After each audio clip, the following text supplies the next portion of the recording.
দেখতে পাচ্ছ বন্ধুরা, আমার কাজে এসেছি। লিংটন সেন্টারিংয়ের কাজ চলছে। আমাদেরকে কালে কতটা কাজ হচ্ছে দেখাচ্ছি।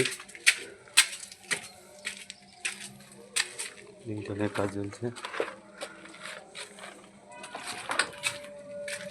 কালকে এই জানলাগুলো সেন্টারিং করে গিয়েছিলাম। এই ধারে দুটো জানলা, এই সানসেট, এই একটি রুম,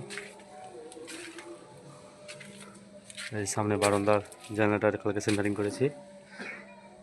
তো একটা বক্স জানলা হবে, একটা বক্স জানলা হবে। তো বক্স জানলা ডিজাইনগুলো আজকে করবো, তোমাদের কাছে তুলে ধরবো। আর এই টোটাল ঠাকুর ঘর, এটা ঠাকুর ঘর, এই প্যাসেজটার দিকে হয়ে বাথরুম ঘর। আজকে এটা ছাদ সেন্টারিং হবে, মিনি ছাদ।